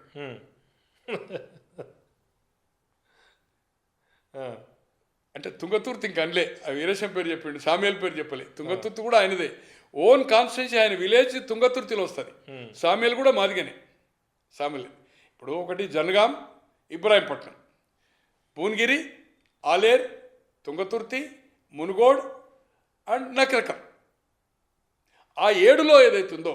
ఇంకోటి కొన్ని టీవీలో చూశాను నేను, ఆయన కొడుకుల భవిష్యత్తు కోసం అని కొన్ని టీవీ ఛానల్ వాళ్ళు భవిష్యత్తు కోసము అడ్డొస్తాడని ఏదైతుందో ఆపాడు. కొడుకులు మొదటిసారి ఎంపీ అయ్యాడు, మొదటిసారి ఎమ్మెల్యే అయ్యాడు, వాళ్ళు నల్గొండ పరిధి, వాళ్ళు ఇప్పుడున్న సిచ్యువేషన్లో ఉత్తమ్ గారు ఇప్పుడు కాదు ఇంకొక టర్మ్ కూడా కాంగ్రెస్ వచ్చినా రాకున్నా అతను సతీమణి వాళ్ళకు వయసు ఉంది, రాజకీయాలు ఉంటారు. రాజగోపాల్ రెడ్డి సీనియర్ ఎంపీ అయ్యాడు, ఎమ్మెల్సీ అయ్యాడు, ఎమ్మెల్యే 2 సార్లు అయ్యాడు. వెంకయ్యరెడ్డి గారు సీరియస్, వాళ్ళకి ఏదైతుందో మంత్రివర్గంలో అవకాశం లేదు. ఆయన లోక్సభ, జయవీర్ మొదటిసారి, వాళ్ళ నియోజకవర్గం వరకే, వాళ్ళకేదో ఈ రాజగోపాల్ గారికి వస్తేనో ఇంకెవరికి వస్తేనో అడ్డు అనేది లేదు. బట్ అతను ఒక పెద్ద మనిషి తరా అందరు కలుస్తున్నారు కనుక వాళ్ళు అడిగారు, ఎక్కడో వాళ్ళు ఫోర్స్ చేశారు, ఇచ్చాడు తప్పితే రాజగోపాల్ రెడ్డికి ఇవ్వద్దని, రాజగోపాల్ రెడ్డిని దీనివల్ల రాజగోపాల్ రెడ్డికి రానప్పుడు నాకేదో నా కుటుంబానికి లాభం అవుతుందని మాత్రం అనుకునేవాడు కాదు. అటువంటి ఒపీనియన్ ఎందుకు ఆయన కార్నర్ చేస్తున్నారు రాజగోపాల్ రెడ్డిని అందరూ? ఇక ఆయన ఏం చేస్తాడు ఇప్పుడు? ఆయన మీద విమర్శించినా కూడా ఎప్పుడు కండెమ్ చేసే నేచర్ అతనికి లేదు జానారెడ్డి గారికి. జనరల్గా మాట్లాడటమే తక్కువ కదా ఆయన. ఎవరిని కూడా ఆయనకు నాకు తెలిసినంత వరకు నాపై వచ్చింది నువ్వు దాన్ని ఖండించమని కూడా చెప్పిన సంఘటన కూడా నాకు తెలిసినంత వరకు లేదు. నేను ఈ మధ్యకాలంలో చాలా అంటే చాలా అవర్స్ టుగెదర్ నేను కలుస్తూ ఉన్నాను. మంత్రులు వస్తుండే పేరు చెప్పదలుచుకోలేను. కాబోయే మంత్రులు కలుస్తున్నారు. వీళ్ళే కాక వీళ్ళు కూడా ఏదైతుందో కలిసిన సంగతి వీళ్ళు కలిసి వెళ్ళిపోయిన తర్వాతనే నేను వెళ్ళాను. ఆ రోజు నేను ఒక హాఫ్ అన్ అవర్ ఉన్నాను. వీళ్ళు బయటకు వెళ్తున్నారు. యాదయ్య గారికి అందరికీ నేను నమస్తే అన్నాను.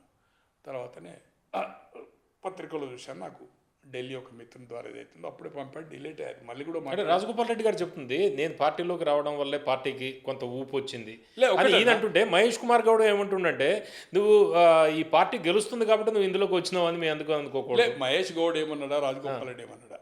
సార్ 64 మ్యాజిక్ ఫిగర్ రావడానికి కోసము పలు సర్వేలు ఎలక్షన్ నామినేషన్ వరకు కూడా ఇలా హనుమంతరావు గారికి కుటుంబ ఇద్దరికి ఇచ్చి కూడా ఏదైతుందో అసెంబ్లీ ఇద్దరికి ఇచ్చారు కదా సార్. ఇప్పుడు రాజగోపాల్ రెడ్డి వెంకరెడ్డి గారు కుటుంబం కింద లెక్క అన్నదమ్ములు, వినోద్ వివేక్ అన్నదమ్ములు. టు బి ఫ్రాంక్ చెప్పాలంటే లోక్సభ వచ్చే వరకు 6 నెలలు లోక్సభలో వచ్చే వరకు కొడుకు ఇచ్చారు. ఎవరికి? పద్మావతి గారికి వాళ్ళకు గతంలో ఉన్నది కనుక వైఫ్ అండ్ హస్బెండ్కి ఇచ్చారు గతంలో. జనరల్గా అయితే ఇద్దరు కుటుంబం నుంచి లేదు అని నిబంధన ఉన్నా కూడా అప్పుడే చేర్చుకొని కూడా ఇచ్చారు.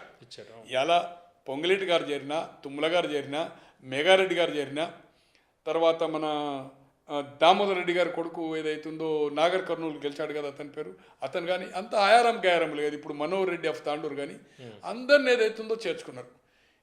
ఈరోజు రాజగోపాల్ రెడ్డి వలన కాంగ్రెస్ వచ్చిందంటే మరి వివేక్ వల్ల కూడా అన్నాలి కదా, పొంగులేటి కూడా అనాలి కదా. అంటే వస్తే పార్టీ గెలుస్తుందని వీళ్ళు జాయిన్ అయ్యారా, లేకపోతే వాళ్ళు రావడం వల్ల పార్టీ గెలిచింది? ఒకటి బీజేపీకి లేదు, ఇక్కడ కాంగ్రెస్ గెలిచే అవకాశం కనిపిస్తుంది కాబట్టి వచ్చారంటారు. ఇలా వివేక్ కానీ ఏమని చెప్పాడు, నన్ను పిలిచిండ్రు, నాకు రేవంత్ రెడ్డి గారు పిలిచి నేను వచ్చిన. మేము ఉన్నప్పుడే చెన్నూరు గెలిచింది, గడ్డం ఫ్యామిలీ ఉన్నప్పుడే. మీకు పంపాను చూడండి, రాత్రి ఎప్పుడో నేను 2 గంటలకు పంపాను. అలాగే బెల్లంపల్లి ఎప్పుడు గెలవలేదు, పెద్దపల్లి ఎప్పుడు గెలవలేదు. అరే నాయన, నీవు ఏదైతుందో నీ అన్న 5 సార్లు ఓడిపోయిండయా, 5 టైమ్స్ ఓడిపోయిండు. 99లో, 2009లో, 2010లో, 2014లో, 2018లో, ఒకసారి బీఎస్పీ అనుకోండి. చెన్నూరు నుంచి 4 సార్లు ఓడిపోయాడు, 4 టైమ్స్. గెలిచింది ఒకటేసారి 2004లో. 2009లో మంత్రిగా ఉండి ఓడిపోయాడు. కాంగ్రెస్ ప్రభుత్వం వచ్చింది కదా, 33 లక్షలు వచ్చింది కదా. ఈరోజు ఏదైతుందో 14లో వివేక్ ఓడిపోయాడు కదా, అదంతా విడిచిపెట్టండి. వెంకటస్వామి గారు 91 నుంచి 96 రూరల్ డెవలప్మెంట్ మినిస్టర్ ఉండి, రూరల్ డెవలప్మెంట్ గ్రామీణాభివృద్ధి లక్షల కోట్లు ఉంటాయి. ఇవాళ వెంకయ్య నాయుడు గారు కానీ నెల్లూరు ఆంధ్రప్రదేశ్కు, అలాగే ఎర్రంనాయుడు గారు శ్రీకాకుళం అండ్ ఆంధ్రప్రదేశ్కు. ఈరోజు ఎర్రంనాయుడు గారు ద్వారానే కేసీఆర్ గారు ఏదైతుందో అక్కడ దేవగౌడ క్యాబినెట్లో ఉన్నప్పుడు రూరల్ డెవలప్మెంట్ మినిస్టర్ అప్పుడు సిద్దిపేటకు మా కరీంనగర్ తాగడానికి నీళ్ళు లేవు. మానేరు నుంచి 60 కిలోమీటర్లు, దాదాపు 150 కిలోమీటర్ రేడియస్ అయింది. సిద్దిపేటలో ప్రతి గ్రామానికి రూరల్ డెవలప్మెంట్ ద్వారానే ఫండ్స్ ద్వారానే నీళ్ళు ఇచ్చాడు. అటువంటిది 5 సంవత్సరాలు మరో అవినీతి చేస్తాను వెంకటస్వామి గారు. అంటే నాకు వివేక్ మంత్రి అవుతాడా, ప్రేమ్ సాగర్ అవుతాడా నాకు అవసరం లేదు. కానీ అక్కడి సంగతులు వెంకటస్వామి గారిని తీసుకువెళ్ళినవానిగా, ఆ కుటుంబం గురించి, అక్కడి పరిస్థితులు, ఎవ్రీథింగ్ ఐ నోస్. అక్కడ పుట్టినా పెరిగిన రాజకీయాల పోరాటం చేసిన వీళ్ళను రీబర్త్ ఆఫ్ వెంకటస్వామికి ఏదైతుందో ఆ కుటుంబానికి ఇందిరాగాంధీ గారు 83 జూన్లో వచ్చిన బై ఎన్నికల్లో టికెట్ ఇవ్వాల. ఆ రోజు రాజమౌళి గారు గెలిచారు. తర్వాత 89 నుంచి నేను గెలిచాడు. 91 నుంచి 96 కేంద్ర మంత్రి చేసి ₹1 ఇప్పటి వరకు ఒకటి ప్రూఫ్ చెప్పండి. 7 నియోజకవర్గాల్లో, రూరల్ నియోజకవర్గాలన్నీ, గ్రామీణ ప్రాంతం సాగు లేక అప్పుడు ఇందుర్తి అండ్ మన హుజురాబాద్ ఉండే, హుజురాబాద్ అనుకోండి. ఇప్పుడు అవి పోయి అక్కడ ధర్మపురి కలిసారు, ప్లస్ బెల్లంపల్లి కలిసారు. అన్నీ రిమోట్. రాజకీయ జన్మనిచ్చింది నీ తండ్రికి 57లో ఎమ్మెల్యేను, 10 సంవత్సరాలు కేంద్రంలో మంత్రి, 5 సంవత్సరాలు రాష్ట్రంలో. నీ అన్న 5 సంవత్సరాలు రాష్ట్రంలో మంత్రి. అంటే ఇదంతా చరిత్ర. లేదు, ఒక్క నిమిషం. ఈ రోజు చెన్నూరుకి ఏం చేసిండండి? చెన్నూరు ఎమ్మెల్యేకి వెనుకబడ్డ కారణం ఏంది? మీ కుటుంబమే 20 సంవత్సరాలు ఉంది కదా. మీ నాయన అన్న 10 సంవత్సరాలు రాష్ట్రంలో, కేంద్రంలో మీ నాయన 10 ఏళ్ళు. Rural development minister independent charge PV Narasimhan. Ugadi పచ్చళ్ళు పెట్టుకొని సిమెంట్ ఫ్యాక్టరీలు తెచ్చుకుని తప్పితే నియోజకవర్గానికి ఏం చేయాలి? ఈరోజు మా వల్ల గెలిచింది అంటున్నావు. మీ నాయన 2 సార్లు ఓడిపోయింది 98, 99లో మంత్రి అయిన తర్వాత. నీ ఓడిపోయినావు. నీ అన్న 5 సార్లు ఓడిపోయింది ఎమ్మెల్యేగా, కంటిన్యూగా టికెట్ వచ్చి మేమున్నప్పుడే గెలుతున్నాము, మాకు అందుకోసమే టికెట్ ఇచ్చిందంటే ఇది అభూత కల్పన. ప్రేమ్ సాగర్ గారు ఆరోపణ. ఆయారాం గయారములు అన్నాడు. ఆయారాం గయారం లేకపోతే నీ ప్రభుత్వమే రాదు కదా. ఈరోజు నువ్వు 10కి 10 గెలిపిస్తా అన్నాడు ప్రేమ్ సాగర్. 6 గెలవలే కదా, 4 బీజేపీ కదా, 2 బీఆర్ఎస్ కదా, గెలిచినవి 4 కదా. 4లో ఆయారాం గయారమే కదా. బొజ్జ ఆయన ఆఖరిలో వస్తేనే టికెట్ ఇచ్చింది కదా కానాపూర్. అంటే అంతకుముందు అది కూడా లేదు కదా కాంగ్రెస్. అది కానాపూర్ ఇచ్చినాం కదా, ఆయన ఒక్క సీటే కదా. ఈ ఆయారాం గయారములు గెలిచినాయి కదా 2 సీట్లు. ఈరోజు బెల్లంపల్లి చెన్నూరు గెలిచింది అంటే 2 షెడ్యూల్ కాస్ట్ గెలిచినట్టు కదా. నువ్వేడ గెలిపించినావు మరి? నీ సీటు తప్పితే గెలవలే కదా. గతంలో కూడా నువ్వు కూడా ఎమ్మెల్యే 2 సార్లు ఓడిపోయినావు కదా. తో ఇది నేను ఏంటంటే ప్రేమ్ సాగర్ రావు అనేది ఆయన కూడా క్లెయిమ్ చేసుకొని ఆయన మంత్రి కానీ వివేక్ అవుతాడా, ఈయన మీద ఆయన కానీ ఆయన మీద ఈయన కానీ ఎవరికి వాళ్ళు మేము కాంగ్రెస్ మోసినామంటే ఈ దౌర్భాగ్యం. కాకపోతే అరే కాంగ్రెస్ పార్టీ త్యాగం చేసిందే. సోనియా గాంధీ ప్రధానమంత్రికి 2 సార్లు, రాహుల్ గాంధీ గారు చేశారయ్యా. అది ఆలోచించండి మీరు. కాంగ్రెస్ పార్టీ రేపు స్థానిక సంస్థల ఎన్నికల్లో ఇప్పటికే నెగటివ్ ఉంది పథకాలు అమలు చేయక. పార్టీ ఏదైతుందో భ్రష్టు పట్టింది 78 నుంచి 83 వరకు ఏదైతుందో 4 ముఖ్యమంత్రులు మంత్రుల పోరాటంలో.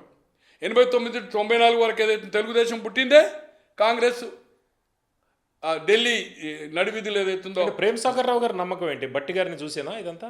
బట్టి గారే ప్రపోజ్ చేస్తుండు. ఒకటిసారి ఈ మంత్రివర్గంలో ఈ ఆరోపణలు ప్రత్యారోపణలు తారాస్థాయికి పోయినాయి.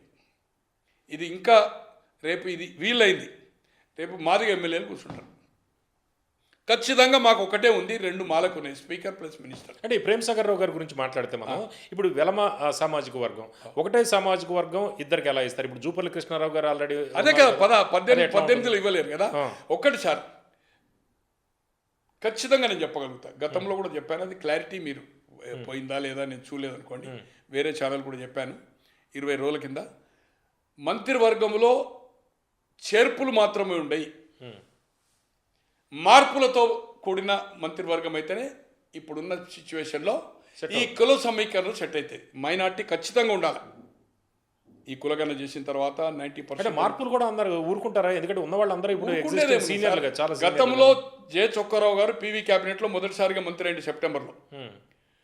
ఫిబ్రవరి వచ్చే వరకు వెంగళరావు గారు ఆయన తీసేసి వెంగళరావు గారు అప్పటి వరకు హోమ్ మినిస్టర్ బ్రహ్మారెడ్డి క్యాబినెట్లో. వెంగళరావు గారికి ఇవ్వాల, మిడిల్ అయింది కదా, 6 నెలల కోసం అయింది. తర్వాత ఎలక్షన్ వచ్చింది, తర్వాత ముఖ్యమంత్రి అయ్యింది. చొక్కారావు గారిని తీసేసి వెంగళరావు గారికి ఇచ్చాడు. అంటే మీరు గతంలో ఒక 1 మినిట్. అలాగే సుధాకర్ రావు గారిని 80లో తీసేశాడు చెన్నారెడ్డి గారు. అట్లనే 90లో తీసేశాడు. మాణికరావు గారిని తీసేశాడు, ప్రసాదరావు గారిని తీసేశాడు. హనుమంతరావు గారు మంత్రివర్గం నుంచి అదే చెన్నారెడ్డి క్యాబినెట్ నుంచి పీసేసాడు 90లో. తో ఈ విధంగా కోకోలల్ని మంత్రివర్గంలో రాబోయే రోజుల్లో ఇప్పుడున్న సిచ్యువేషన్లో 6 ఇంక్లూడ్ కావాలంటే ఖచ్చితంగా ఒక మైనార్టీ కావాలి, ఖచ్చితంగా లంబాడ కావాలి, లేకపోతే అసంతృప్తి ఖచ్చితంగా ఉంటుంది. అవి కూడా బీసీలో మినిమం 2 కావాలి. ఎస్సీలో మాలకు ఇచ్చింది అనుకోండి, మాల 3 మాదికి 1 అవుతుంది, ఇంకొక మాదికి ఒక మినిమం ఇవ్వాలి, 2 ఇవ్వాలి. ఈ కాంబినేషన్లో అన్ని జిల్లాలకు ప్రాతినిధ్యం ఇవ్వాలంటే రంగారెడ్డి హైదరాబాద్ కలిపి 3 ఉన్నారు కనుక, ఒకరు స్పీకర్ అయిన కనుక ఒక్కడికి అవకాశం ఉంటుంది. నిజామాబాద్కి ఇవ్వాలనుకుంటారు అనుకోండి, ఆదిలాబాద్కి అనుకోండి. ఈ సమీకరణలు కలవాలంటే మంత్రివర్గం నుంచి కొంతమందిని తీసేయాలి. అంటే మీరు గతంలో చెప్పింది ఇప్పుడు ప్రేమ్ సాగర్ రావు గారికి ఇవ్వాలంటే జూపల్లి కృష్ణారావు గారు లేచిపోతారు, అంతే. రాజగోపాల్ రెడ్డి గారికి ఇవ్వాలంటే కోమటిరెడ్డి వెంకటరెడ్డి గారు చెప్పాలా. అది రేపు కాంబినేషన్ అది అధిష్టాన వర్గం కానీ రేవంత్ రెడ్డి గారు కానీ, రేవంత్ రెడ్డి గారే చెప్తుండ్రు కదా, నాకు మంత్రులు ఏదైతుందో సహకరించడం లేదు, నాకు కూర్చి గుంజాలని చూస్తుండనేది. గతంలో ఇట్లా ముఖ్యమంత్రులు తీసేసిండ్రు,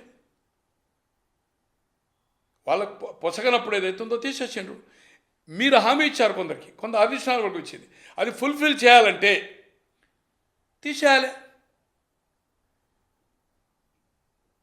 మీరు మంత్రివర్గము నిర్మాణం చేయాలంటే చేర్పులు చేయవలసిందే. చేర్పులు చేయాలంటే మార్పులు చేయవలసిందే, లేకపోతే జరిగే పని కాదు. అంటే జగన్ ఫార్ములా వాడాలంటారా? 2.5 ఏళ్ళు వీళ్ళు అది పెట్టుకున్నా ఇంకా బెటర్. అది ఆ ఫార్ములా పడితే బెటర్. ఉన్న పరిస్థితిలో గతంలో ఈ రాష్ట్రంలో 78 నుంచి 83 కానీ పరిస్థితి, రాజకీయ పరిస్థితి 89 94 కానీ ఇప్పుడున్న పరిస్థితిలో కొంతమంది పార్టీ కోసం వచ్చి మిగతా వారికి ఎవరికైతే అవకాశం రాలేదో వాళ్ళకి ఏదైతుందో కాంబినేషన్ చేయాలి. ఇప్పుడు మనం ఏదైతుందో జాతీయ స్థాయిలో ఒక నిర్ణయం తీసుకున్నాం కులగన. దీనికి సంకేతం పోవాలంటే అదొక లోకల్ బాడీ కోసమే కాదు, రాజ్యాంగ సవరణ జరగకుండా పార్టీ పరంగా ఇస్తామని కూడా హామీ ఇచ్చినాం. అలాగే ఇప్పుడున్న మంత్రివర్గంలో కూడా ఇవ్వవలసిన అవసరం ఉంది. రాబోయే కౌన్సిల్ కానీ లేకపోతే రాజ్యసభ కానీ నామినేటెడ్ కార్పొరేషన్స్ కానీ అధికంగా ఈరోజు కార్పొరేషన్స్ కూడా రేషియో ప్రకారం జరగలేదు. దాంట్లో కూడా భాగస్వామి ఇవ్వాలంటే కొంతమంది కార్పొరేషన్ చైర్మన్లు కూడా ఇప్పుడు టర్మ్ 2 ఏళ్ళు మేము ఉన్నప్పుడు 2 ఏళ్ళ తర్వాత మళ్ళీ నామినేటే చేయలేదు. రాజశేఖర రెడ్డి గారు 2005 నుంచి 7 1 ఇయర్ తర్వాత చేశారు. 7 తర్వాత మళ్ళీ చేయలే. No corporation. ఒక ఆర్టీసీ మంత్రి పోతే ఆ కార్పొరేషన్ సత్యనారాయణరావు గారికి ఇచ్చారు. మాజీ మంత్రి, మాజీ ఎంపీ, ఏఎస్ జనరల్ సెక్రటరీ అనుకోండి. కార్పొరేషన్ వేయలేదు. అలాగే కార్పొరేషన్లు కూడా వాళ్ళకి ఇవ్వాలా.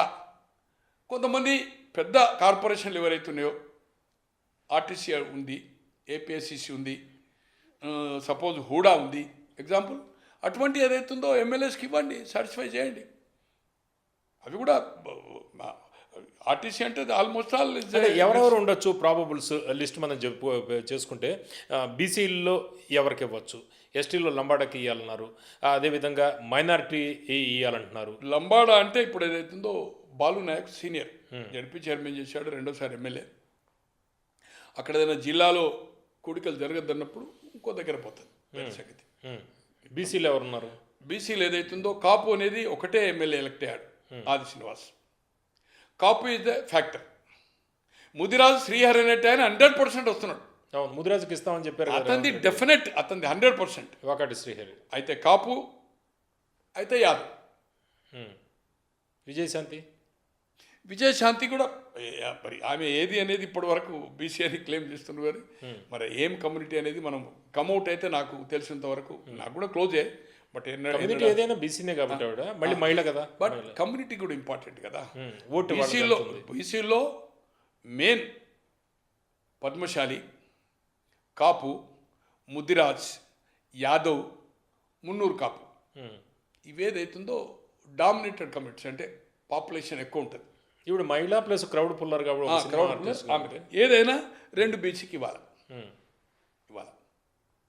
నేను అనుకుంటున్నా, నాకు కఠిన నిర్ణయం హైకమాండ్ కానీ రేవంత్ రెడ్డి గారు కానీ తీసుకోవాలి, లేకపోతే అసమ్మతి ఆగది. ఎస్సీ గురించి మనం ఎస్సీ మైనారిటీ ఎవరికి? ఎస్సీ మైనారిటీ ఒక్కడే ఉన్నాడు. ఇక 2 ఏళ్ళ వరకు ఎమ్మెల్సీ రాదు కనుక, ఇంకా 3-4 2 ఏళ్ళ వరకు రాదు కనుక ఇప్పుడున్న ఆ సియాస్ సత్తా ఉన్నాడు కదా, అతనికే ఇవ్వాలి మైనారిటీ.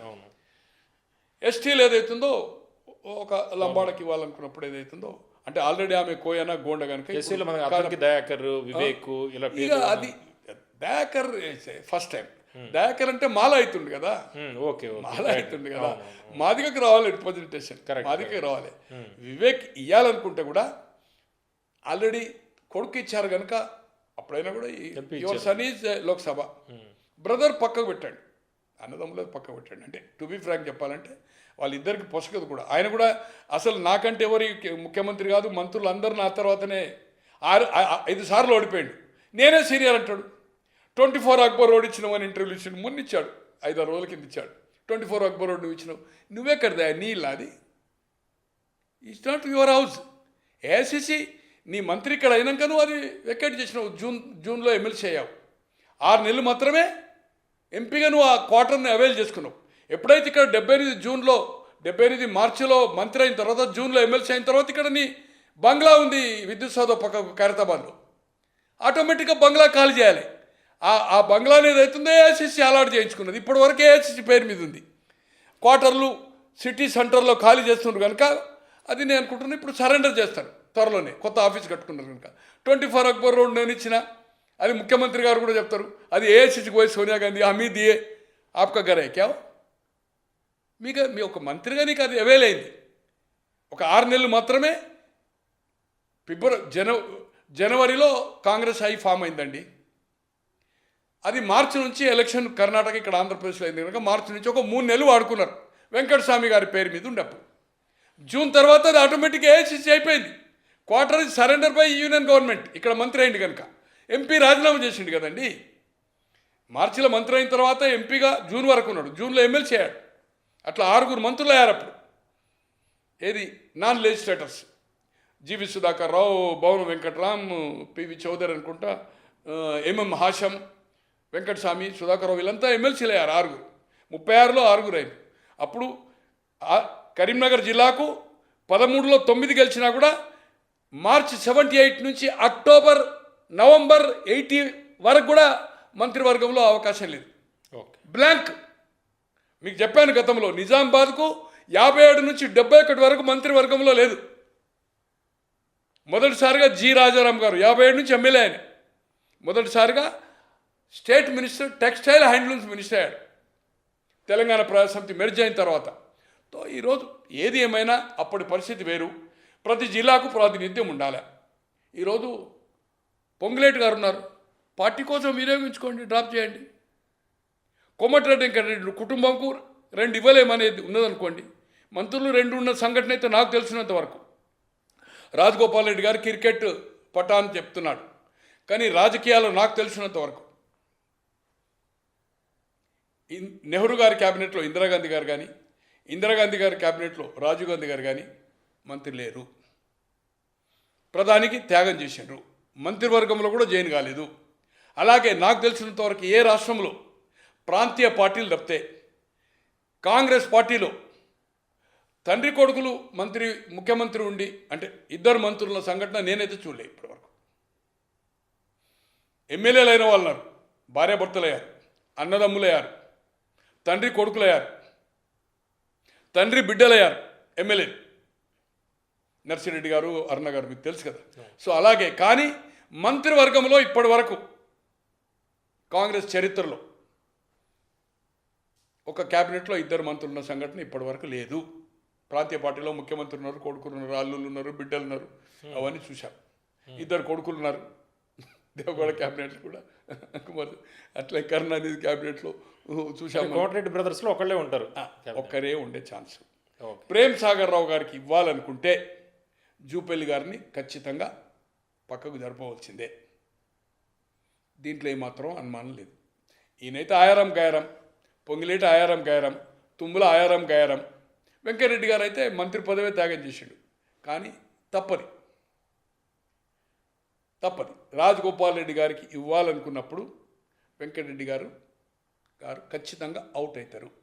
ఓకే, 2 క్యాబినెట్లో ఉండే క్వశ్చనే లేదు. రైట్. ఇది కఠిన నిర్ణయం. రేపు కాంగ్రెస్ పార్టీ ఢిల్లీ అధిష్టాన వర్గం కానీ, సీఎం కానీ నిర్ణయం తీసుకుంటేనే ఈ సమస్య పోయే అవకాశం ఉంది. దీన్ని సాగదీయడం వలన పార్టీకి తీవ్ర నష్టం జరుగుతుంది. కన్విన్స్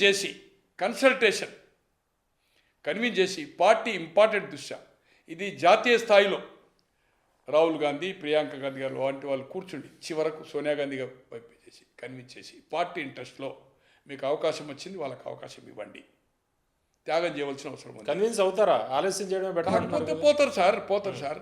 ముఖ్యమంత్రులు చేసిన వాళ్ళు, పీసీ చేసిన వాళ్ళు, కేంద్ర మంత్రులు చేసిన వాళ్ళు, కుటుంబ సభ్యులే పోయినరు. అవకాశం లేదు. పోవడమా మరి సమస్య పరిష్కారం కావాలి కదా. ఏది ఏమైనా ఖచ్చితంగా నేను మీ తెలుగు పాపల ద్వారా చెప్పగలుగుతా, ఇప్పుడున్న జటిలమైన సమస్యను స్థానిక సంస్థల ఎన్నికల వరకు మంత్రివర్గం అనేది ఉండే అవకాశమే లేదు. ఓకే, గతంలో చెన్నారెడ్డి గారి పీరియడ్లో ఎట్లయితే మంత్రివర్గము డిలే అయిందో, రాజశేఖర రెడ్డి గారి పీరియడ్లో 2004 మేలు అయితే మంత్రివర్గ విస్తరణ ఎప్పుడైంది? 2007 ఏప్రిల్, 2 సంవత్సరాల 11 నెలల తర్వాత అయింది.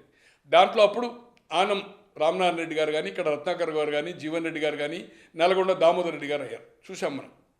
అలాగే చెన్నారెడ్డి గారి క్యాబినెట్లో డిసెంబర్ 89 అయితే సెప్టెంబర్ వరకు మంత్రివర్గ విస్తరణ జరగకుండా డిసెంబర్లో ఆయన దిగిపోయే ముందు కూడా కర్నూలు అండ్ కడపకు మంత్రివర్గం వల్లే అవకాశం లేదు. మీకు ఇంతకుముందు చెప్పినట్టుగా కరీంనగర్కు 2 సంవత్సరాల 11 నెలలు మంత్రివర్గంలో అవకాశం లేదు. నిజామాబాద్కు ఈ 71 వరకు లేదు. అట్లా చాలా జిల్లాలు ఇక చెప్పాలంటే. ఏది ఏమైనా మంత్రివర్గం అన్ని జిల్లాలకు ఇప్పుడున్న పరిస్థితిలో, ఇప్పుడున్న రాజకీయ సినారోలో అన్ని జిల్లాలకు రిప్రజెంటేషన్ జరగాలనుకున్నప్పుడు ఏదైతుందో కొంతమందిని తీసివేయాలా. జగన్ ఎన్నికలు ఫార్ములా. జరగాలంటే ఇది జరగడం ఖాయము. లేకపోతే సమీకరణలు జరిగాయి ఆదరబాదరగా చేస్తే గతంలో ఎలాగైతే అసమ్మతులై తీవ్రంగా అయి ముఖ్యమంత్రుల మీద ప్రభావం పడి చివరకు ప్రాంతీయ పార్టీ ఎట్లయితే వచ్చిందో 94లో 83, 85 కంటే ఎక్కువ సీట్లు వచ్చి మళ్ళీ తెలుగుదేశం అఖండ విజయం. కాంగ్రెస్ పార్టీకి ప్రతిపక్ష హోదా కూడా రాలే. రేపు అటువంటి పరిస్థితి కాంగ్రెస్ పార్టీకి వస్తుందనేది నాకుండే రాజకీయ పరిజ్ఞానంతో. నాకు రాజగోపాల్ రెడ్డి గారైనా వెంకరెడ్డి గారి మిత్రులే, నాకు మిత్రులు కాకున్నా ఇప్పుడు మాట్లాడుకున్నా ప్రేమ్ సాగర్ కానీ వివేక్ కానీ నాకు శత్రువులు కాదు. అలాగే నాకు జూపల్లి గారు అయితే దూర బంధువు కూడా అవుతాడు. సౌమ్యుడు, non corruptive, is a excellent. Prem Sagar గారికి జూపల్లి కృష్ణ గారికి ఆకాశం భూమి. మీకు తెలుసు గతంలో చొక్కారావు గారు డ్రాప్ అయ్యి వెంగళరావు గారు అయ్యారు. పివి గారు మీకు చెప్పాను ఇన్సిడెంట్. అలాగే ఏదైతుందో చంద్రశేఖరరావు గారిని డ్రాప్ చేసి విజయరామారావుని తీసుకున్నాడు చంద్రబాబు గారు. మనం చూసాం. అడ్జస్ట్ కాలేకనే కదా డిప్యూటీ స్పీకర్ చేశాడు. ఇట్లా కుల సమీకరణలో చాలా కష్టం. ప్రాంతీయ పార్టీలు కూడా చేయలేకపోయింది. ఇట్లా ఒక ధైర్యంగా చంద్రశేఖరరావు గారు చేశాడు. 18లో 4 వెల్మాలం పెట్టుకున్నాడు. అల్లుడిని, కొడుకును, ఆయనను ప్లస్ దయాకర్రావు, అంతకుముందు కృష్ణారావు. ఇది జరిగే పని కాదు. ఇది చంద్రశేఖరరావు గారికి సాధ్యమైంది. కనుక దీన్ని ప్రతిపక్షానికి ఇప్పటికే ఉద్యమాల ద్వారా కాంగ్రెస్ పార్టీ సాధ్యం కానీ అమలు కానీ హామీలు మనం ఇచ్చి నష్టపోతున్నాము. బీజేపీ ఒకవైపు స్టార్ట్ చేసింది. రేపు రాబోయే రోజుల్లో అగ్రెసివ్ వస్తున్నది. దీన్ని కూల్గా పరిష్కరించాలంటే ఏదైతుందో మార్పులు చేర్పులు జరగవలసింది. లేకపోతే మంత్రివర్గం అనేది అంత ఈజీ కాదు. దీంట్లో జానారెడ్డి గారు ఏదైతుందో ఆయన దగ్గరకు వచ్చినందుకు ఏదైతుందో చేసింది తప్పితే నేను ఒక శాసనసభ్యుతో కూడా మాట్లాడాను నిన్న. బట్ పలుసార్లు రిక్వెస్ట్ చేస్తూ ఉంటే బాగుండదంటే మోమాటం కోసం ఏదైతుందో ఈ జిల్లాలకు పర్టికులర్ పర్సన్ కాకుండా ఈ 2 జిల్లాలకు ఏదైతుందో రంగారెడ్డి, హైదరాబాద్కు ప్రాతినిధ్యం ఇమ్మన్నది తప్పితే రాజగోపాల్ రెడ్డి గారు అడ్వైతాడు కానీ తన కొడుకులకు ఏదైతుందో నష్టం జరుగుతుందని మాత్రం అతను భావించిన అని కాదు. ఏది ఏమైనా ఆవేశంతో యువకుడు విమర్శించవచ్చు. కానీ దాని ఏతుందో విమర్శను నాకు ఉన్నంత వరకు జానారెడ్డి గారి మనస్తత్వం పట్టించుకునే స్వభావం కాదు. గోవింద ప్రకాష్ రావు గారు, ఇప్పుడు రేవంత్ రెడ్డి గారి సర్కార్కి సంబంధించి మనం తీసుకుంటే పనితీరుకి సంబంధించి ఈ ధరని తీసేశారు. ప్లస్ ఎస్సీ వర్గీకరణ అమలు చేశారు, బీసీ కులగణన. అయితే వాళ్ళు చెప్తున్న 6 గ్యారంటీల్లో దాదాపు అత్యధికంగా అమలు చేసిన పరిస్థితి. ఇంకా ఎలక్షన్స్ కూడా టైం ఉంది. అయితే నెగిటివ్ క్యాంపెయిన్ ఎక్కువగా రేవంత్ రెడ్డి గారి సర్కార్ మీద జరగడానికి కారణం ఏంటి? మీరు ఎందుకంటే చాలా సర్వేలు కూడా చేయిస్తూ ఉంటారు కదా. ఇప్పుడు ప్రస్తుతం రేవంత్ సర్కార్ గ్రాఫ్ ఎట్లా ఉందంటారు? సార్, దూకుడుగా కొన్ని నిర్ణయాలు తీసుకోవడం వల్ల అది హైడ్రా కావచ్చు, మూసీ కావచ్చు, తర్వాత పార్లమెంట్ ఎన్నికల కంటే ముందు ఆదరబాదరగా శంషాబాద్ వరకు షామీర్పేట వరకు మెట్రో అని, ఇటు సంగారెడ్డి వరకు మెట్రో అని. ఓల్డ్ సిటీ అయితే అవుతుంది అనుకోండి. ఇప్పుడు 4th సిటీకి old city airport it is a common. But ఈ 2 సాధ్యమయ్యే పని కాదు. ఆ రోజు పార్లమెంట్ ఎన్నికల కోసం మనం ఏదైతుందో అది చెప్పడం జరిగింది. నిన్న ఇన్స్ట్రక్షన్ ఇచ్చినప్పుడు డిపిఆర్ చేయమని ఇటు సంగారెడ్డి కానీ తర్వాత షామీర్పేట కానీ లేదు. దాంట్లో 4th city and extension of Hayat Nagar ఏదో ఉంది. ఇది ఎయిర్పోర్ట్ అనుకోండి, ఓల్డ్ సిటీ. సో ఈ నిర్ణయాలను ఎంతైతే ఎంతైతే ఆవేశంగా పోయి నథింగ్ డూయింగ్ అన్నారు, మిస్ఫైర్ అయింది. దాని గురించి ప్రస్తావనే లేదు ఇప్పుడు. తర్వాత తనే స్వయంగా నన్ను పని చేయనీయడం లేదు, పని చేస్తలేరు, నాకు చికాకు కల్పిస్తున్నారు, నా కుర్చీ గుంజుకోవాలని చూస్తున్నాను తనే అంటున్నాడు. కార్పొరేటర్ నుంచి సీఎం దాకా ఆయన మాట్లాడాల్సి వస్తుంది. తర్వాత ప్రతిదాన్ని డిఫెండ్ అతనే చేసుకుంటున్నాడు. ఇక సాధ్యం కాని హామీలు అనేది పక్కనే చెప్పగలుగుతాం. నిరుద్యోగ వృత్తి కాంట్, తులం బంగారం కాంట్. అలాగే కౌలు రైతుకు క్వశ్చన్ లేదు, రైతు కూలికి క్వశ్చన్ లేదు. చాలా ఇష్యూస్ ఉన్నాయి అనుకోండి చెప్పిన హామీలు ఏదైతుందో. సో ఇవన్నీ కానప్పుడు ఏదైతుందో ఆటోమేటిక్గా అపోజిషన్ ఎలాగైతే 14లో 18లో సాధ్యం కాని హామీలు ఇచ్చి మొదటి ఎన్నికల్లో 2 బెడ్రూమ్ దళితుల గిరిజనులకు 3 ఎకరాలు, ప్రతి మండలానికి ఒక అద్భుతమైన residential school LKG to PG, ఒక రెసిడెన్షియల్ విత్ స్విమ్మింగ్ పూల్ అన్నాడు. ఆ 3 హామీల్లో ఏది అమలు కాదు.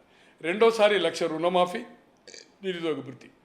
కానీ దాన్ని అగ్రెసివ్గా కాంగ్రెస్ పార్టీ తీసుకుపోలేదు.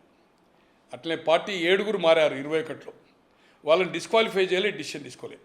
దాంట్లో అజయ్ కానీ, భాస్కర్ రావు, రెడ్డి నాయక్, యాదయ్య, గన్రా వీళ్ళంతా చేస్తే అప్పుడు వాళ్ళు అట్లే ఉన్నారు కదా, కాంగ్రెస్ సభ్యులనే రోల్స్లో ఉన్నారు కదా.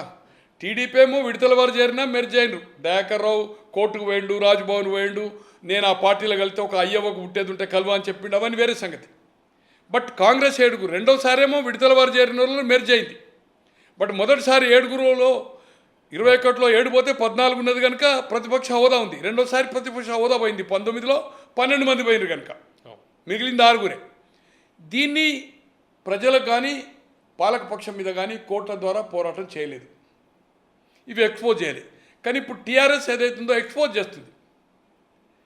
ఇప్పుడు వచ్చిన సోషల్ మీడియా కానీ ఇది కానీ నిత్యం ఏదైతుందో పోరాటమే చేస్తున్నారు. దీనివల్ల ఏదైతుందో కాంగ్రెస్కు డ్యామేజ్ అవుతుంది. మంత్రివర్గంలో సమన్వయం లేదు. ఇక గాలి మోటార్, ప్రతి మంత్రి గాలి మోటరే. అవినీతిని 20% 30% అనేది ప్రజల్లో ఎట్లా అయిపోయిందంటే ఎక్కడికో వెళ్ళిపోయింది. రియల్ ఎస్టేట్ ఎన్నికల ముందే డౌన్ అవుతూ ఉంది. ఇంకా ఈ హైడ్రాతో భయపడి ప్రతిదీ ఇప్పుడు భయపడుతున్నారు, ఎక్కడ ఏముంటుందో అని. నేను కొత్త ప్రభాకర్ రెడ్డి అంటున్నాడు, రియల్ ఎస్టేట్ వాళ్ళు ఎమ్మెల్యేలు కొనేయండి, కాంగ్రెస్ వాళ్ళు మేము డబ్బులు ఇస్తామని. అది సాధ్యమయ్యే పని కాదనుకోండి. అది కొనేయడం అనేది అంత సాధ్యమయ్యే ఓపెన్గా సాధ్యమయ్యే పని కాదు. స్పీకర్ అనేవాడు గవర్నర్ దగ్గర పోయి మేము విడ్రా అయినా ఇమీడియట్ డిస్క్వాలిఫై చేయొచ్చు ఫ్లోర్ ఆఫ్ స్పీకర్కు కంప్లైంట్ ఇస్తే, విప్ కానీ on behalf of Congress party. లేదు హౌస్లో నో కాన్ఫిడెన్స్లో ఏదైనా చేసిన వాళ్ళని డిస్క్వాలిఫై చేస్తారు. వాళ్ళు ఓటర్ గారు కదా, డిస్క్వాలిఫై చేసినాక ఏదైనా బిల్లు వచ్చింది అనుకుందాం. ఇక్కడ 39లో ఆల్రెడీ 10 మంది పోయినారు కదా, ఒకడు ఓడిపోయాడు, 38లో 10 పోయి 28 కదా. ఏది ఏమైనా లేటెస్ట్గా డెవలప్మెంట్, రాష్ట్రపతి గవర్నర్లకు ఒక 3 months అనే పీరియడ్ సుప్రీంకోర్టు జడ్జిమెంట్ ఏదైతే వచ్చిందో తమిళనాడు అది అప్పీల్ చేస్తున్నారా ఏం చేస్తున్నారా, తమిళనాడు ఇష్యూ అయిన తర్వాత స్టాలిన్ ఇష్యూ అక్కడ గవర్నర్ దాని మీద ఖచ్చితంగా రేపు 21కి ఎప్పుడు ఉంది జడ్జిమెంట్ ఫర్ రిజర్వ్. స్పీకర్కు ఈ 3 నెలల్లో కూడా నిర్ణయం తీసుకోమని ఆర్డర్ వచ్చే అవకాశం ఉంది. డిస్క్వాలిఫై చేసే అవకాశం 51% ఉంది, మెజారిటీ పర్సెంట్ ఉంది. 51 50-50 అన్నాను, 51. అంటే ఉప ఎన్నికలు అనేది వచ్చేది ఉంటే ఇప్పుడున్న పరిస్థితి దృష్ట్యా ఇదే నెగటివ్ ప్రజల్లో ఉంది. నా మిత్రుడు రవిచంద్ పీపుల్స్ పల్స్ సర్వే ప్రకారము ఎవరైతే గుడ్ అని వచ్చిందో, మెరిట్ వచ్చిండ్రో ఈ 10 మందిది కాక ఈవెన్ ఎమ్మెల్యేస్లో కూడా మంచిది అభిప్రాయం వచ్చిన వాళ్ళ దాంట్లో కదా 43-44 ఉంటే 42 అన్హ్యాపీ ఉన్నారు. కాంట్ సే అనేది కొంతమంది ఉన్నారు, చెప్పలేమనేది చెప్పలేము, సో అనేటోళ్ళు. అంటే అసంతృప్తి కూడా ఈక్వల్ ఒక 2% డిఫరెంట్ ఉంది. నేను అన్ని చూశాను సీట్. అది సంతృప్తిగా ఎమ్మెల్యేలు ఏదైతే చార్ట్ వచ్చిందో మీ టీవీలలో చూపారో, బట్ పర్సంటేజ్ మీ దగ్గర కూడా పంపాను చూడండి, రవి గారు కూడా పంపినట్టు. ఆ పర్సంటేజ్ ఆఫ్ చూడండి, గుడ్ అనే దాని మీద బ్యాడ్ అనే దాని మీద పనితీరు బాగలేదనేది ఈక్వల్ 2% డిఫరెంటే ఉంది. ఈ ఫిరాయింపుల ఎమ్మెల్యేలు ఫిరాయింపులు కాదు సార్, అందరూ ఎమ్మెల్యేలు ఓవరాల్గా దీని గురించి 119లో ఒక దాదాపు ఒక 15 తప్పితే అందరి మీద ఈక్వల్. ఈవెన్ మంత్రుల మీద కూడా ఉంది. మంత్రులు గుడ్ అని వచ్చిన మంత్రి మీద 42-43% ఉంటే 43 బ్యాడ్ అని వచ్చింది, 41-42 2%. అంటే ఆ 2% ఏదైతే ఉందో ఈ హామీలు అమలు చేయనప్పుడు ఇంకా 3.5 సంవత్సరాల తర్వాత ఖచ్చితంగా నెగటివ్ ఉంటుంది కదా. గతంలో ఎట్లయితే మంత్రులు ఓడిపోయారో, ముఖ్యమంత్రులు చేసిన వాళ్ళు ఓడిపోయారు, కేసీఆర్ ఓడిపోయాడు కదా సార్, అదే పరిస్థితి ఉంటుంది. రాజేంద్ర గారు 2 జాగాలు ఓడిపోయాడు కదా, రేవంత్ అన్న ఓడిపోయాడు కదా. రేవంత్ అన్న కాన్స్టిట్యున్సీ మహబూబ్ నగర్ ఇంత కాన్స్టిట్యూట్ చేసినా ఓడిపోయింది కదా లోక్సభ. తను